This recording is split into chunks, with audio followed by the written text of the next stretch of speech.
You're listening to Nostalgia Club, the podcast where we look back on our favorite childhood stories and revisit them as adults. At least one of us hasn't read or watched these series, so we also get a first-timer's opinion. Spoiler alert, we will be discussing storylines and future events beyond the first books and episodes, so proceed with caution.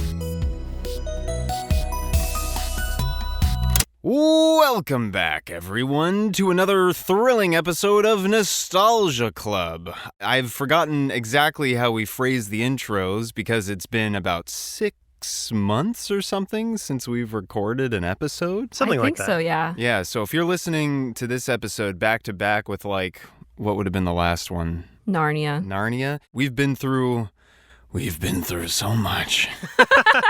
But we're back now. My name is Michael, podcast editor, joined by 2 other podcast editors. Names are as follows. Victoria. And Jino. Wow. And today we're talking about a special little animated TV series you might have heard of called The Magic School Bus. Hey! Yay! We're talking about the OG Magic School Bus, the animated series. I believe it was a series of books, though, before that. It was, and they were fantastically illustrated, and I love them very much. Now, I can't remember the books myself, Jino or Victoria. Do you know if they looked at all like the animated renderings on the 1994 animated classic? Yeah, the show was fairly accurate to the art style of the books, at least the books I had, which were these like big rectangular flat scholastic books that had a sort of hand-drawn style to them. And the plots, too. The adventures the kids go on heavily inspired the show, and I think for the better. How many books were there? Because there's something like, is it like 50 episodes of the original television show? 13 books in the original series. From the looks of them, as they continued to release, they became more and more like the cartoon.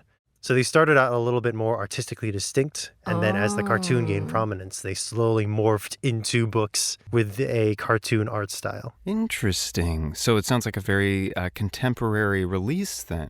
The books are first published in 1986, and I believe the show came out in the mid-90s. The bus looks much less goofy in the books, but it still retains that sort of lumpy aesthetic and the big eyes and the cheeky expressions. Yes, the titular Magic School Bus. The iconic Magic School Bus. I don't believe it ever says a word, but it is very expressive with 2 eyes where the headlights are. And a tongue, unfortunately.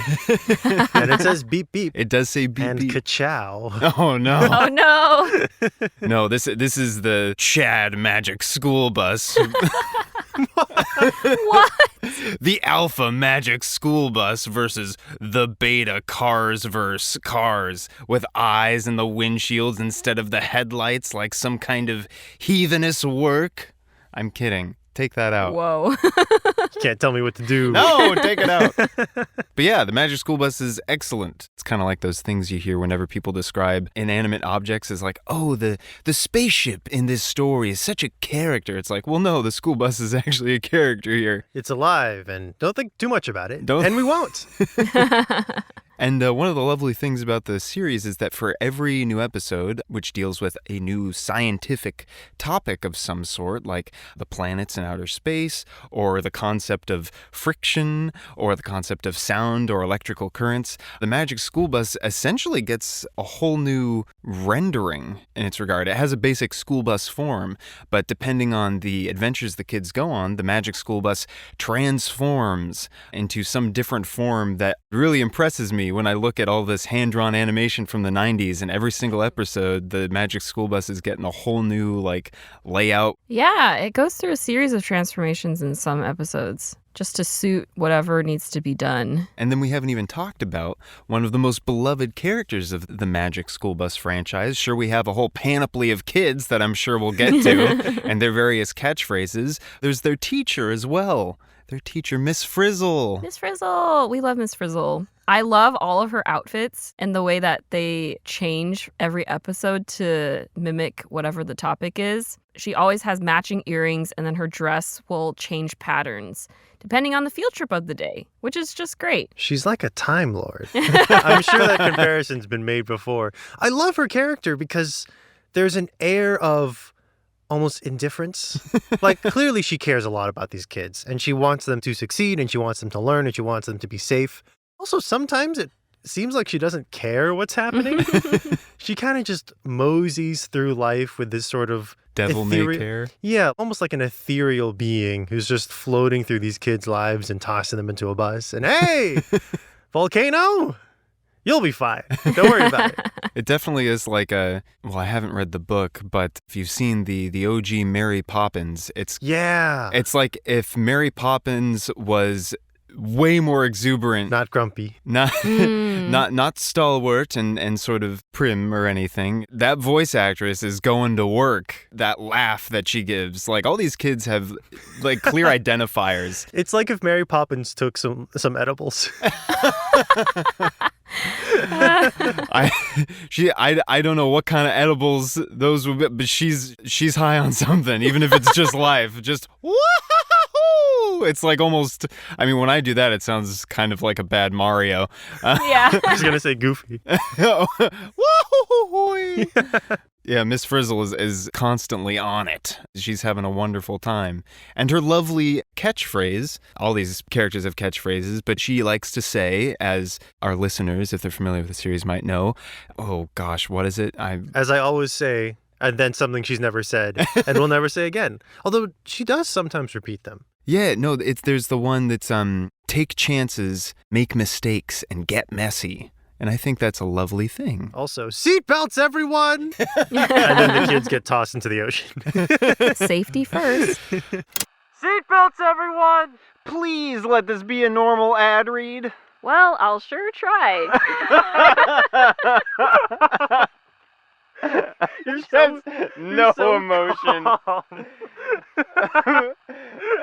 Please let this be a normal ad read. Sure. If you say so. What else am I supposed to say? Because it is a normal ad read. Well, speaking of transformations, have you guys heard about Adapt or Die? Pippa and KJ dive deep into what makes an adaptation work, the history behind them, and the people who create them. They've covered all sorts of stories and spin-offs, like Jurassic Park, for all you dinosaur fans out there. Yeah, don't bother with a time machine or nothing. Bring the dinosaurs to you. It definitely won't go wrong. Did it adapt or did it die? Listen to Adapt or Die on all podcast platforms and Patreon. And then, of course, we have the various children characters. What are some of your favorites? Because we got like 10 of them or something. Well, there's Arnold, and his catchphrase is, I should have stayed home today. And his character is, I should have stayed home today. Yeah. Except when it's not. That's true. And there's Carlos. His catchphrase is funny pun. Yeah. And his character is funny pun. Except when it's not. And there's Ralphie, and his character is main character. I will say we watched 3 episodes. Jino watched a 4th. On accident. We should clarify that the 3 episodes we watched in preparation for this recording and we will talk about is episode 1 of season 1, which is they get lost in space, and then episode 3 of season 1, where they go inside a boy's body and watch his body fight off germs, and then episode 13 of season 1, which is weather. And we might mention other famous or meme-worthy episodes here or there, but those are the main 3 that we watched in preparation for this recording. We just ended up picking very Ralphie-centric episodes. Yeah. My accidental 4th episode was also a very Ralphie-centric episode. I cannot speak for all 40-something episodes of Magic School Bus, but there seems to be a lot of Ralphie. He's the class clown, to be sure. Well, one of the class clowns. I think he also just has that personality where he's the first to speak up in class. If he's not in class, the kids are still thinking about Ralphie. So in the 2nd episode, we watched the Germs episode. Episode number 3 of season 1. Yes. Ralphie is sick and he can't go to school. And then the kids decide, we'll take school to you, Ralphie. I think that's just his personality. Maybe just because he's like that, the episodes tend to focus a lot on him. But I don't know. We only watched 4 episodes. So who knows what else is out there. He's a jock, but he's also a creative. And he likes to argue with his classmates. What a great main character to have. Yeah. Causes problems, comes up with solutions. Yeah. Let's see. Who else do we have? I think Phoebe, right? Yeah. And at our old school, things were different. and perhaps better. And then, who's the one who says, according to my research? Dorothy Ann. Dorothy Ann. Yes. The nerd. The nerd. Who always whips out a book at any point in the episode when it's like, all right, we've had enough fun. We actually have to teach the kids something now. Yeah. Bring out Dorothy Ann to say, according to my research, and then just recite some facts. There's Wanda. Mm-hmm. And then there's also Keisha. Yes. Yes. Hold on, there's a couple more. I'm going to look up the kids. No, these are the new kids. I don't like the new kids, even though they're technically the same kids. I guess they are. I don't know what to make of that in my mind. That's like, okay, so I didn't know if we would get to this, but there is a new Magic School Bus that came out in early 2020s? We're still in the early 2020s technically, but new animation style, probably more friendly to production, though I can't speak to that, but definitely a new animation style. It's much more digitized. It started coming out in 2018. Yes, and Miss Frizzle in that one is replaced by... Wait, is this correct? 2017? What is time? No, it must have been later than that. The Magic School Bus Rides Again is the new reboot. It started coming out in 2017. Kate McKinnon plays Miss Fiona Felicity Frizzle, who is not Miss Frizzle, like the OG Miss Frizzle. It's her younger sister. Ah, yes. The kid we forgot is Tim. Tim likes drawing, I think. Oh, because in the weather episode that we watched, the plot sort of revolves around, again, Ralphie being like, I control the weather, I'm a superhero. And then Tim is like, perfect, I'll draw a comic about your superhero persona. We didn't get a lot of personality from Tim, Keisha, and Wanda. Keisha's personality in some of the episodes we watched was just, I disagree. Yeah. It doesn't seem fair to her character. I'm sure she has a different characteristic. Well, in the weather episode, she basically disagrees with Ralphie the entire time until at the very end where suddenly she's like, I agree. You gotta have conflict. We have to mention the chameleon. Oh, yes. Miss Liz. Frizzle's trusty sidekick, Liz. A literal pet, doesn't have any spoken lines in the show. Yeah. Sometimes Liz becomes the chaperone when Miss Frizzle is off doing something. There's many panicked expressions on Liz's face as things go wrong. Yeah. And then there are at least two more characters that show up at the end of the the episodes. producers. The producers of Magic School Bus. I'm sure they're not actually the producers of Magic School Bus. I'm sure they're representative of the producers, but they Wouldn't have it be fun if recurring they roles. were, though? That would be pretty cool. It's some of the best parts of the episode, to be quite honest. Do you think we should go over the episode structure, basic episode structure? Yes, let's do that. Yeah. Every episode, the kids are in school and they're talking about a thing. Usually the subject we are going to learn about today. Maybe there's conflict. Miss Frizzle comes in and announces they're going on a field trip. Sometimes she doesn't, and then they are. The bus transforms and it can shrink. It can go into space. It can transform into a bug or a dinosaur or whatever it needs to be to explain the subject. And then the kids are, wow, this is amazing. And sometimes the kids transform too. For example, in the space episode, when they were in space, they all, of course, need to have astronaut suits. So the bus very kindly, when it transforms, it also transforms everyone's outfits so that they are prepped for space. Yes. Everyone, no matter what happens, the bus, the kids, and Miss Frizzle will adapt to the needs Yes. to learn the thing. And then usually there's some sort of third act crisis they kind of just shove in there to make the plot more interesting. It's usually they get stuck somewhere and the kids are freaking out like, how will we get out? And Mr. Frizzle's in the back like, nice. And then they get out and they go, wow, we really did learn about that thing. And whatever conflict the kids have resolve. And then my favorite part, and I think Michael said his favorite part. Victoria, your favorite part? I wouldn't say it's my favorite part, but it is very fun. Blasphemy! At the end of the episodes, It's one of my favorite parts, I'll say. they have a Anytime segment. Miss Frizzle is on screen is my favorite part. There we go. Yeah. At the end of the episodes, because obviously when you're making an educational show with a Magic School Bus, you're going to take some creative liberties, and also you're going to take some shortcuts to make sure that you're trying to teach as much as you can without like boring the kids. They have a segment where kids from all over the world call the Magic School Bus hotline, and the producers answer and they make some clarifications or perhaps some just additional fun facts about the subject. So in the space episode, they clarify like, yeah, the planets aren't really actually all lined up perfectly like that. And if Arnold takes off his helmet and on Pluto, he would just instantly die. And, stuff like that. Don't visit your sick friend. Don't bring your whole class to visit your sick friend in bed because then you could all go down. Yeah. I think it's a really great and fun and interesting way to add some addendums and clarifications at the end of an episode that might talk about something complicated like a scientific field and just say like, hey, there's more here, and call your local representatives. Kids. Ask for clarification. There's something about the end of episode sequence that I find especially funny in the modern internet era. Yeah. And I suppose this has always been functionary to human beings existing. The idea that person says something from a position of authority or information, and another person goes, actually, or hey, you didn't mention this thing that I know about. That's always been a thing. As long as human beings have been able to track down a person or write into someone, they've been clarifying, to use perhaps a euphemistic term. It's just a facet of life now. The fact that there's a comment section under everything and that kind of like return information is instant. Ooh, true. We're all familiar with it. It's especially funny to listen to the snark in the producer reaction segments, but they'll have people doing voice acting for the kids calling in on the, Magic School Bus hotline, as Jino said. And it's just funny to hear sometimes these, quote unquote kids be like, you didn't mention that this thing is also a thing too. And the producers will be like, yep, okay, bye. Just churning through phone calls and churning through information. Yeah. And Excuse me, you got this fact wrong? Yes, we did. Next caller, please. Yeah.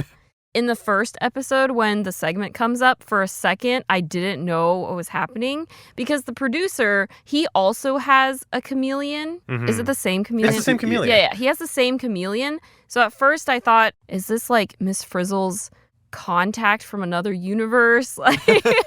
Yeah, I really love the implication that chameleon is acting in the Magic School Bus and then comes and hangs out with the producers after work. Yeah. Those segments as a kid, because I didn't watch Magic School Bus religiously as a kid, but you see it. Mm-hmm. You go to school, they put it on. You turn on the TV occasionally at your grandparents' house and it's on.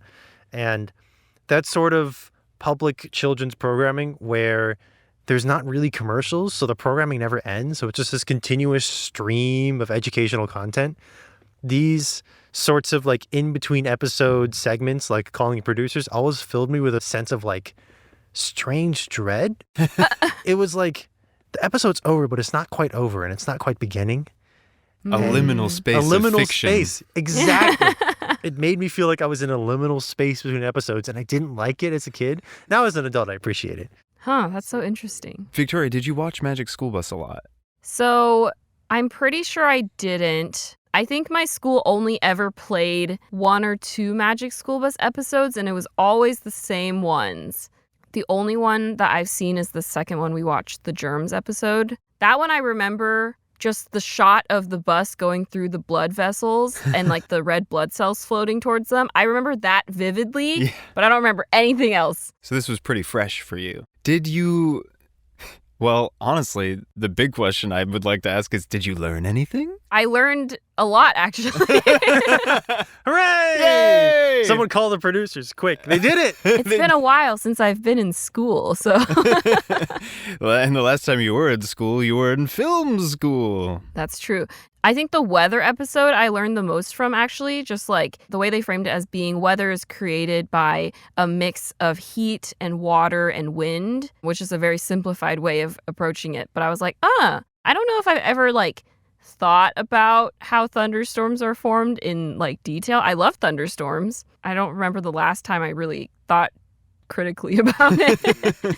Did you learn anything, Jino, as well, like Victoria? I think I learned the most from the Germs episode. I was kind of a nerdy science kid growing up. I read a lot about space and I read a lot about weather, but I guess just like you, Victoria, you'd never really thought about how thunderstorms happen. Yeah. I'd never really thought about how white blood cells attack germs specifically. Yeah. I kind of just imagined them eating them. I didn't realize that they threw tiny little almost tracing darts at them to hone in on them. So that was cool. I learned something there. I feel like I actually knew the most about the Germs episode. Because you had seen it so much? Okay, well, maybe that, but also because there's an anime called Cells at Work. Okay.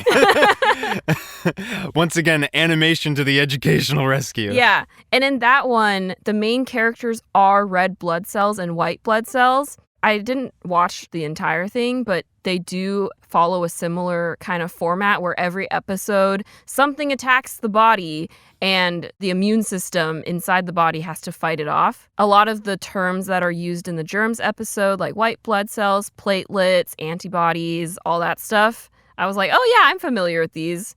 I mean, obviously, like, I'm aware that they exist just aside from animated TV shows, but their functions were fresher in my memory than some other things. Yeah, that makes sense. It's funny you bring up Cells at Work. Cells at Work is like if you took the episode Inside Ralphie and just like... Made it the entire show. Yeah, just like went full deep lore on it. Because they bring in things like killer T cells and all this other... Oh, yeah. They go deep into all the different types of defense mechanisms your body has. The platelets are very cute.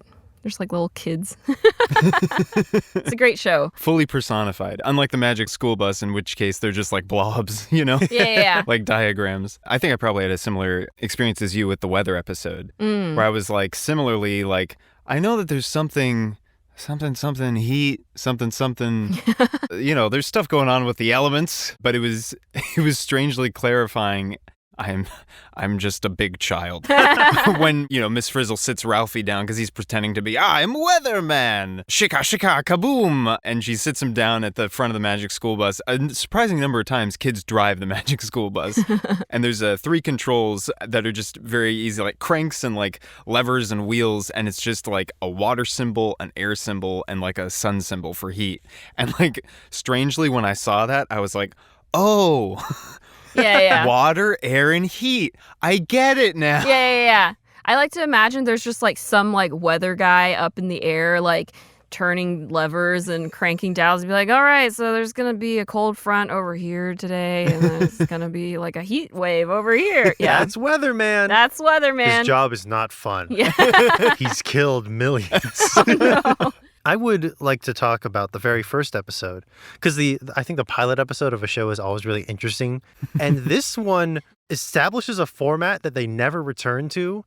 And I think it's fascinating because they introduce a new character for their first episode that we never see again. It's very interesting. They introduce Arnold's cousin. Arnold, the character who is fearful of these adventures. He does not like field trips. He does not want to get on the bus. And when he's on the bus, he is fearful the whole time.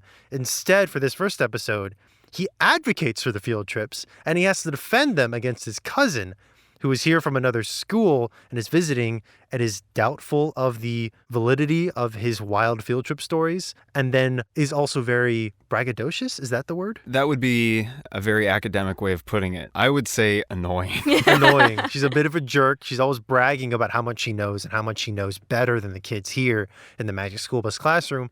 And then once they're actually on the trip and she realizes that it's real, she demands that she needs proof of the adventure and starts to jeopardize the kids' safety in a major way, attempting to get proof that they're in space. And Arnold, the main character of this episode, has to ardently defend Miss Frizzle, defend the trips, and stop his sister from killing them all. His cousin. His cousin. And then it never happens again. And his character, I guess, regresses into, I don't like it anymore. Because he got traumatized. That's in true. Space. It's true. It's a really fantastic episode, and I think it has the most storytelling and most character development out of any of the episodes. So maybe that makes sense why the producers chose to place it first, but it also establishes a format that they never returned to. Yeah, I did wonder, because it was the first one I watched in our lineup, because I imagine we all like went in order, more or less. And it did definitely seem like, from what I understand about Arnold and his normal character, and from the fact that we're getting a new character whose relationship to all of the other characters would be presumably made more clear if we had an understanding of the class without her presence, it seems like you said, would be like perhaps better narratively as like a later episode, because it sort of frames Arnold in the context of like he has an arc compared to how he is in the other episodes. Like you said, it has probably some of the highest stakes and interesting development and like progression as they move from the inner to the outer solar system. Miss Frizzle gets lost halfway through because Arnold's cousin is so desperate to like get proof that Miss Frizzle just goes flying into the void. Like often in these episodes, Miss Frizzle will allow a child to take control of the bus and kind of like step back, but you always feel like she knows what she's doing. In this one, they literally just launch her away, and then she doesn't have any influence over the bus. And the kids are just like, I guess we'll die. Okay, but here's the thing. She has a jetpack, right? Yeah. The bus goes flying, and then she goes flying in the opposite direction, seemingly out of choice. She does. She tells Yeah, she she literally Liz to tells continue Liz firing the jetpack. Yeah. Okay, this is an interesting choice to abandon your entire class in the depths of space. But then she radios in, and she gives them a clue as to where she is. It's like the producers wanted her away, Yeah. but they didn't want her to seem incompetent. Yeah. So instead, she's like maliciously abandoning them. Well, like, I would have believed it if, for example, like, something went wrong with her jetpack and then she can't stop the physics of going in the direction that she's been pushed in. But no, she has a functional jetpack, and she just is like, all right, Liz, I guess we're going in the opposite direction. Part of that devil may care attitude. It's all, maybe that was part of her plan. She just was like, well, I want the kids to all get the experience of seeing all the planets, so I'll fly to Pluto, which is sadly no longer a planet. No, it's a planet again. Is a planet again? I'm pretty sure they reversed that a while ago. My life is a lie. a Again. planet again. After years of deliberation, the IAU announced in a press release that they have reclassified Pluto as a planet. So It returns. if you didn't know, listener, Pluto's a planet. Not because of any scientific reasoning, but because we underestimated the public's attachment to Pluto. They folded to public pressure and changed the scientific classification for this one dwarf planet back to planet. Because we all love Pluto so much. We're all Pluto stans here. Just a little guy. Just a little guy. Just way out there. We all root for the underdog, you know? Yeah. I looked online to see what the general public's perception of the Magic School Bus series is, and a lot of people say that the space episode traumatized them as a kid. And we all know why. Yeah, because at one point, Arnold gets fed up with Janet, who's his cousin, and he's like, well, I'll give you proof. I'll show you what happens if you take off your helmet in space. And he just takes it off and he freezes. And then they rush him onto the bus and they rush him home and he's fine. He just gets a cold. But a lot of people were like, oh, God. Arnold's dead. Yeah. And he should be. The producers at the end of the episode admit that he should be dead. Which is Arnold. fantastic. I love that they did that. I also did notice, because I knew that was going to happen, I noticed that throughout the episode, Miss Frizzle says multiple times, the air on this planet is not good for breathing, so if we didn't have these spacesuits on, we'd be in trouble. And she says it multiple times, and I was like, we're really leading up to this joke. I guess I don't know if it's a joke. It's like we're leading up to this horrible... The plot point. Yeah. Yes. Yeah. The turning point of the episode, Yeah, yeah. I suppose. Yeah. I'm pretty sure when I was little and saw that, because when I watched Magic School Bus, I don't even know if I saw it in school at all or primarily. I'm pretty sure this is just something I watched like on my own time, just because I was young enough for it and I was kind of in that envelope of time where it was probably airing on TV a lot. I forget if or when or in what context I saw that episode or saw Arnold get frozen solid in the depths of space in a hard vacuum. But I know that for ages I have had that like image burned into my brain. What an image. It's incredible. They don't just do the cartoon like, oh, he's in a block of ice and it's see-through and you can see Arnold. No, his face is gone. Yeah. And it's just two hollow blank spots where his eyes would be. And then this like massive spiky ice just like erupts from his neck. Yeah. and it's visually very scary.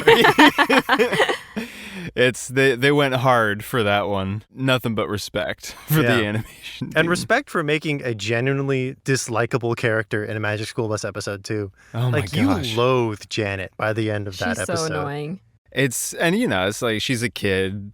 But she's actively endangering the lives of these children. I guess Miss Frizzle also kind of does that. Well, Miss Frizzle does it for their education, and she's completely under control of the situation. Yeah. Because even the producers in one of those ending sequences confirm Miss Frizzle is magic. Yeah. Well, actually, when I was looking online for people's opinions about Magic School Bus, there also are a lot of people who don't like Miss Frizzle. Really? Because they feel like she's an irresponsible teacher. That argument could be made, but I think she's funny.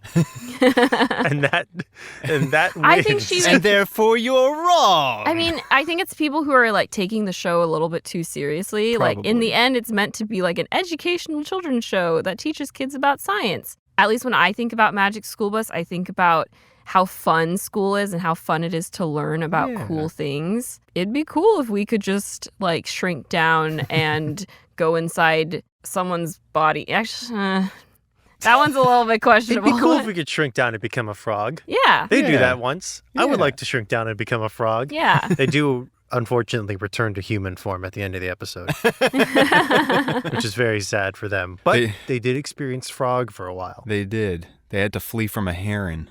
Yes.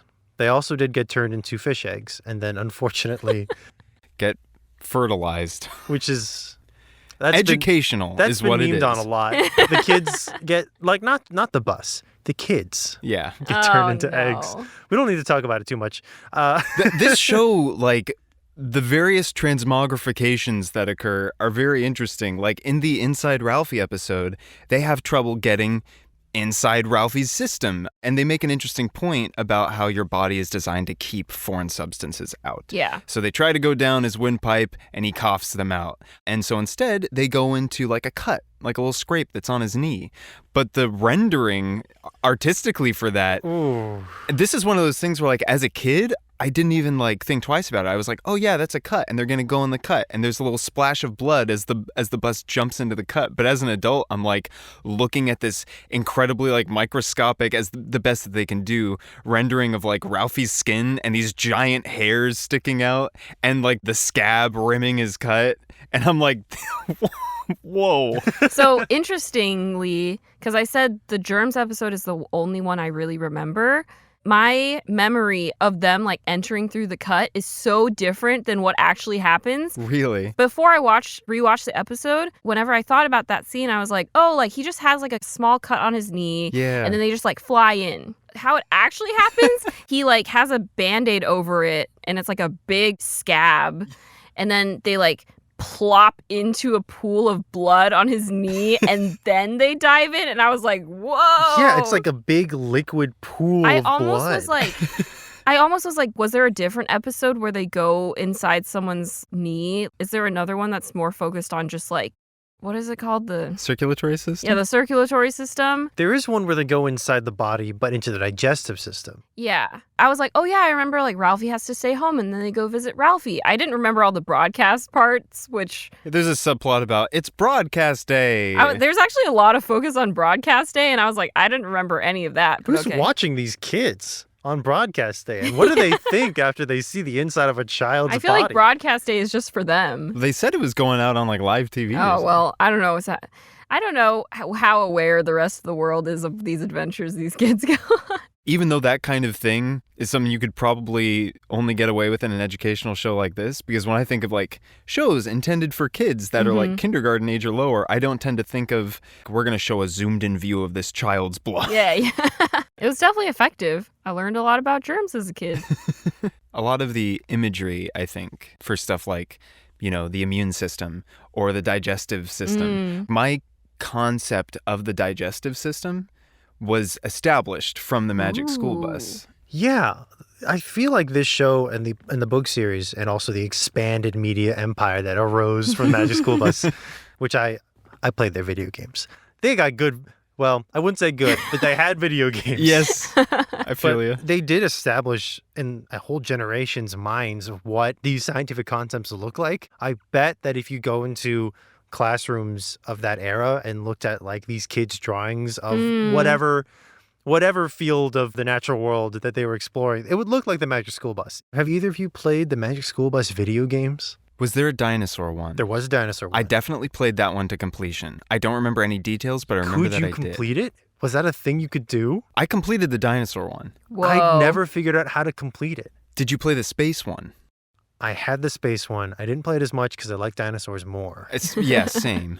I tried to play the space one. I couldn't figure out how to get past like a certain point. Interesting. My memory of the dinosaur video game is that it's a point and click, and you basically move the magic school bus from location to location. You have like a little like time dial that you can choose different eras and different locations. Oh my gosh, I'm having a freaking like brain blast, Jino. Keep talking. You can move to the Triassic and then the Jurassic, and then there were like a couple of Cretaceous eras or whatnot. And there was also a scene inside the bus where you could look at bugs and amber and fossils and stuff, and the kids would pop up in these different locations and they would have like things to say. And the thing I remember Arnold saying was like a song about how he didn't like bugs. And and I didn't realize that it was like a game you could win or finish. I was just like, I like visiting the dinosaurs. Click, click, click. I'm seeing more dinosaurs. Click, click, click. There they are. And you could like trigger like cutscenes or like animations across the screen. I didn't know you could win. Well, maybe I'm misremembering. I mean, I'm sure there's a way to finish the game. I was just not intelligent enough, or maybe the game did not communicate to me. Don't say you went. You're playing a game about learning about dinosaurs. You're going to be like, oh, I wasn't smart enough. I was a small child. I was not very smart. I'm sure you did wonderfully. I did not win the game. I did not finish the Magic School Bus Goes to Dinosaur Land or whatever it was called. Gotta find it now. My parents probably still have it on Ooh. CD. I'm sure mine do as well. But regardless, I am definitely, after we finish this episode, going on to like YouTube and I am looking for footage of that game, because like the moment you said, oh, and there was like a time thing, like a watch or whatever, and you can go to different eras, I got like this wave of imagery that like flashed through my mind in a nanosecond and then was gone. It is my opinion that the Magic School Bus time travel mode, like the time machine mode, is its best design. It's got this huge like round open window with a clock on it, and then it's kind of shaped almost like in this sci-fi, but like retro sci-fi. Kind of like, would you say it's like the H.G. Wells, The Time Machine? Yes, that's a heavy inspiration. Yeah. That was a heavy inspiration of my childhood too. A vehicle, a car that travels in time. Because I'd never seen Back to the Future, but I'd seen Magic School Bus. That was a heavy staple in my imagination as a kid. What do you guys think of the theory that Miss Frizzle's from the future? What? There's a fan theory that Oh, there's so many theories. I literally pulled up an entire website. Tell us these theories. I want to know. I will cover the ones that are the most interesting. There's one theory that's just general. Miss Frizzle is either an alien or just someone from the future, because like we've established that the bus can travel through time. So it's not entirely impossible that she could be from the future. Then there's a theory that Miss Frizzle is Arnold's daughter. Oh. Because they do kind of look similar. They both have red hair. Red do curly all hair. people with red hair know each other, Victoria? Are we all related? I have red hair. You're listening to this. You don't know that.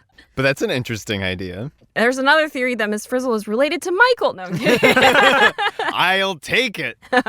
There are some episodes where either Miss Frizzle seems a little less concerned about Arnold's life being at stake, or there are some episodes where she kind of like pays special attention to him. So there's a theory that like maybe she's his daughter, and then she went back in time to help her dad regain his confidence and love for science or something like that. And then she's not really concerned because she's like, you're fine.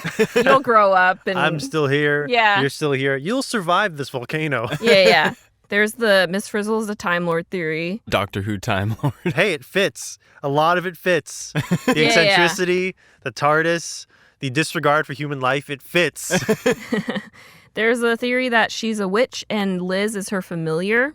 I like that one. Oh, that's interesting. Yeah. Oh, there is another one I saw where Miss Frizzle is Janet from the future.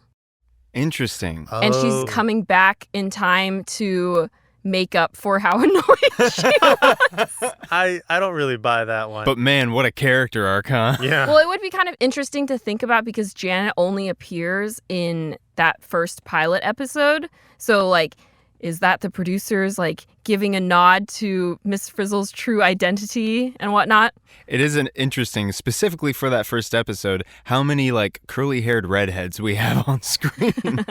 Okay, this one's kind of dark, but there is a theory that Arnold died in the first episode.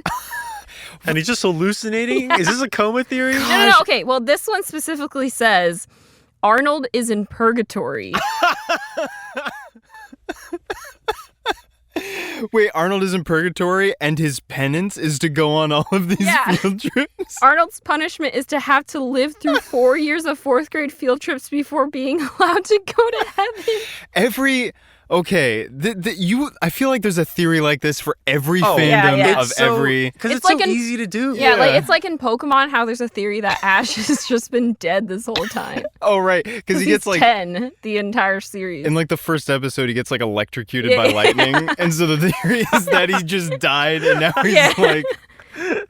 He's just hallucinating.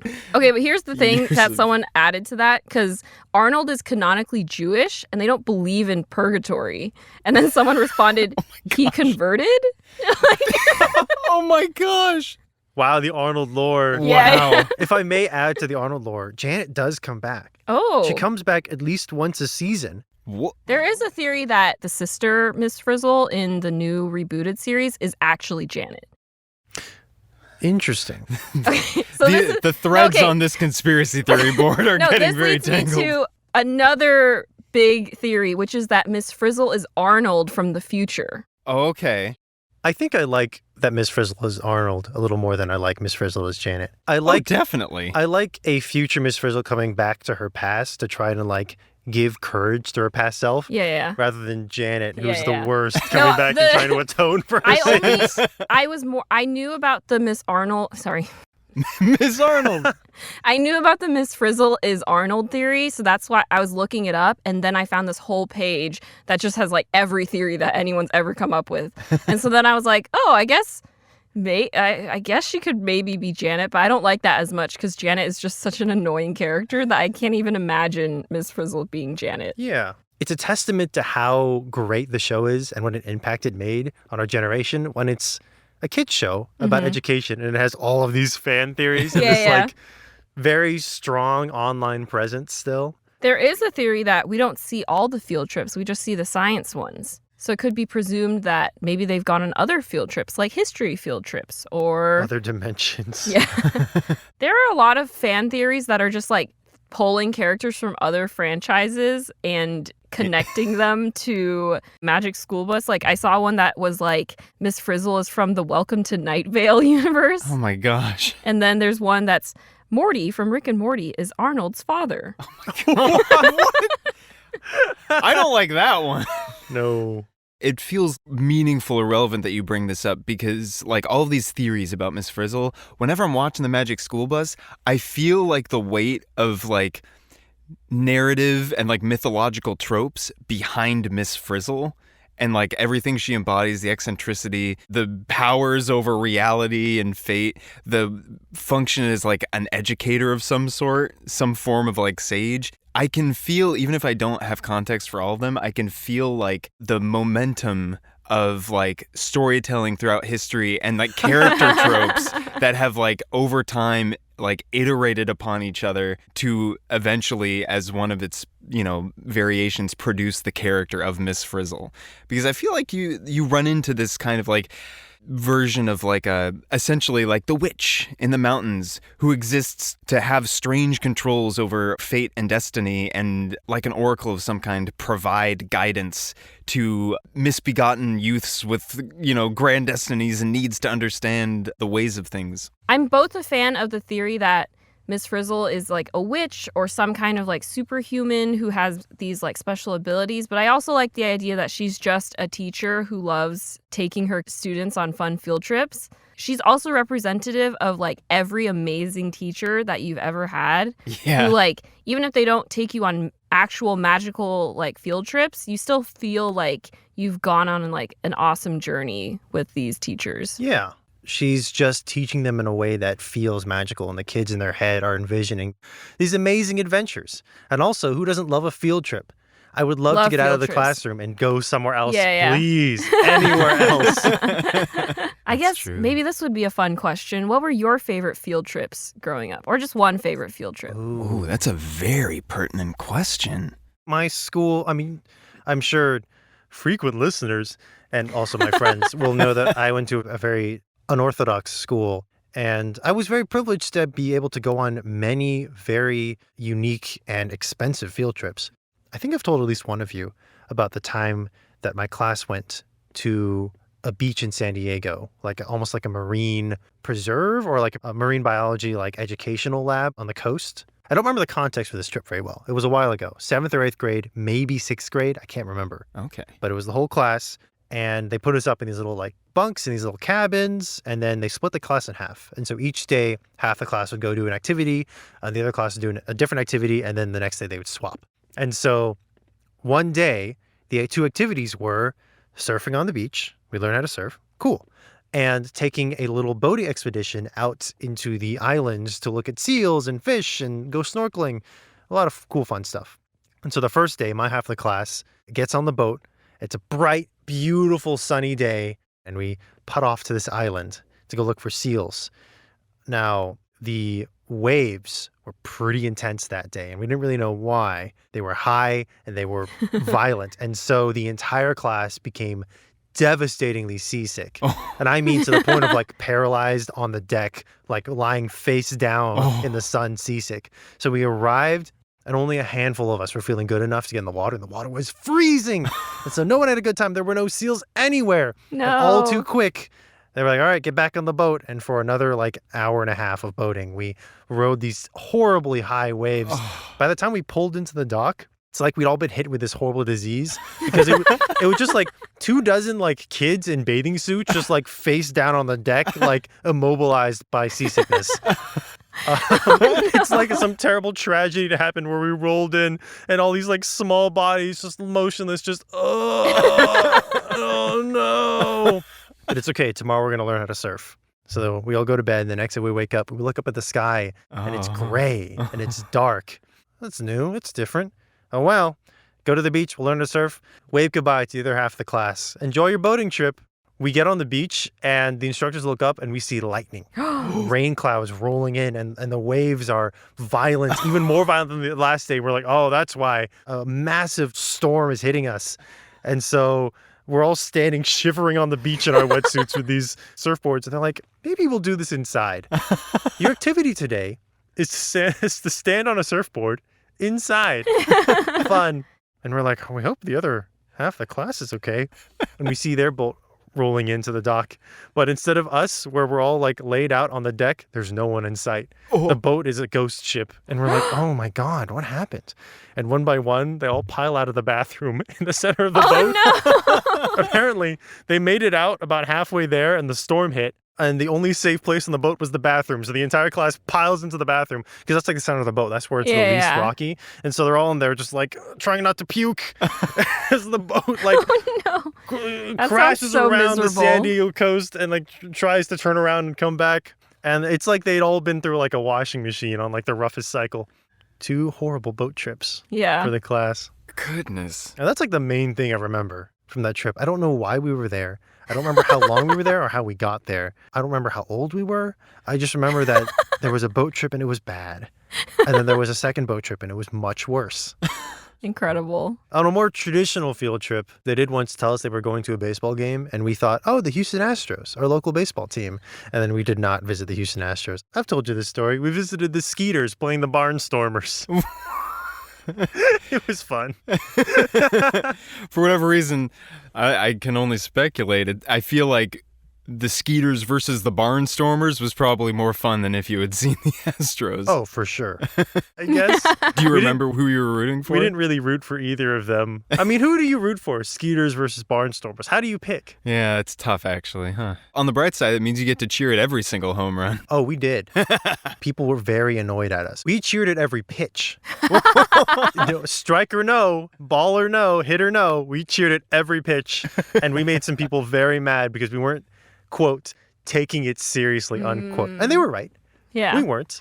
We didn't ask to be there. You were also kids. We were kids. I don't know, but if I had been there, I'd been like, this class of kids is making this game more entertaining. I would definitely take ironic over-enthusiasm over detached snark. Yeah. I think we were very annoying. Every time they'd pitch, we'd yell stick And then if they yeah. if they swung, we'd yell ball. And then if they hit, we'd go crazy.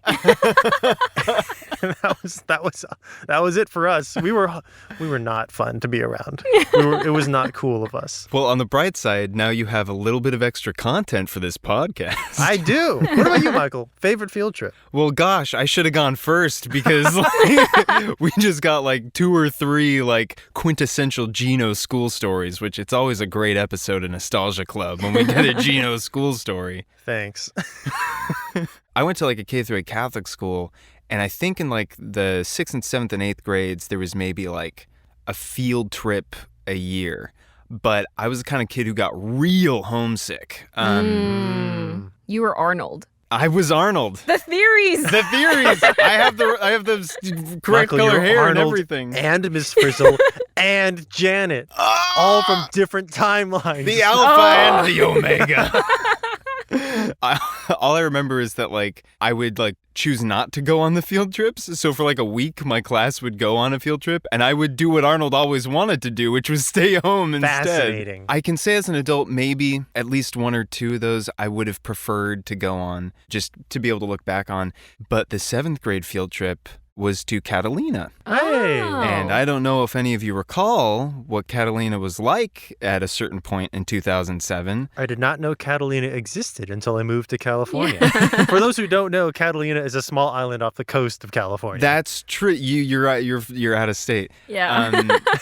Right. Well, anyway, there was a sweeping wildfire on Catalina Oh. in 2007, and my class timed their field trip perfectly. Amazing. Such that a couple days in or so, or maybe halfway through, they had to evacuate. Oh, no. As the wildfires swept over the island. So I potentially got out of having to, come to think of it, I'm not sure exactly what they went through. I think they mostly said they just sort of sat in like a large sort of ballroom area waiting to I'm get sure it evacuated. wasn't the most fun, but at least they got home safe. Yeah. Yeah. I imagine like when they heard the news, all the kids were like, oh gosh, the danger, the suspense, the action.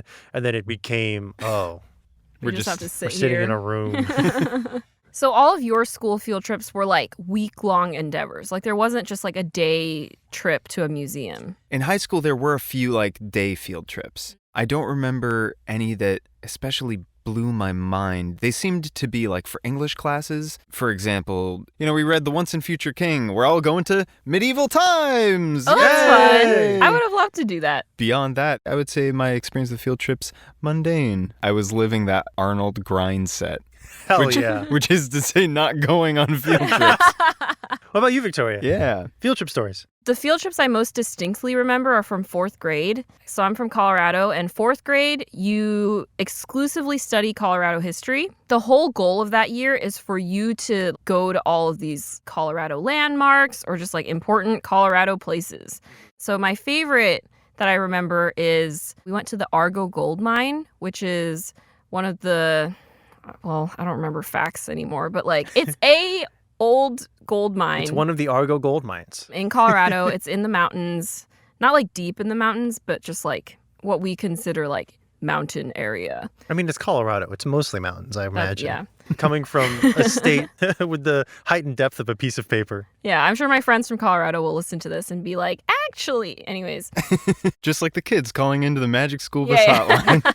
My memory's a little bit fuzzy, but I remember, first of all, one of the highlights of that trip was we also got to go to this amazing pizza place called Bojo's Pizza. Oh. Still some of the best pizza like I've ever had in my life. I wish I could go there more often, but of course it's in the mountains, so Are you sure you weren't just super hungry from being in the that's mountains? also possible. But our teacher like built it up for like a while. Oh, Like he was wow. like, yeah, like I'm really excited because he does like these field trips every year. So he gets to go all the time. So yeah, I was really hyped about Bojo's Pizza and it was really good. And then afterwards we went to the gold mine and then you get to pan for gold. It was really cold that day. So my hands were frozen.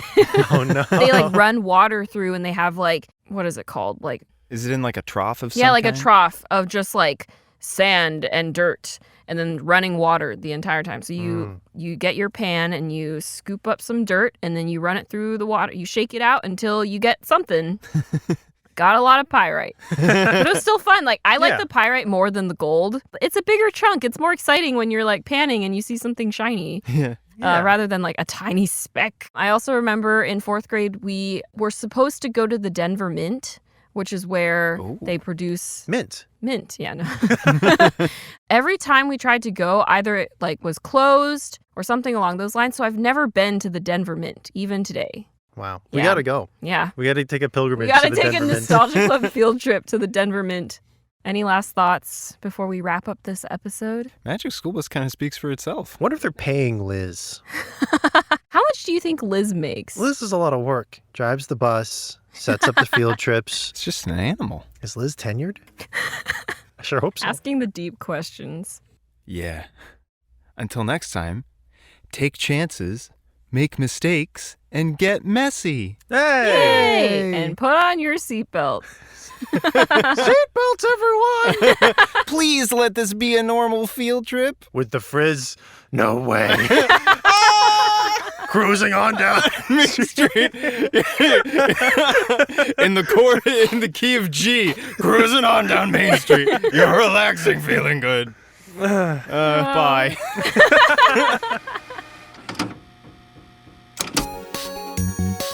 Thank you for listening to Nostalgia Club. If you enjoyed this episode, follow us on Twitter at _Nostalgia Club and on Instagram at Nostalgia Club Podcast. Leave a comment, give us a rating, and subscribe.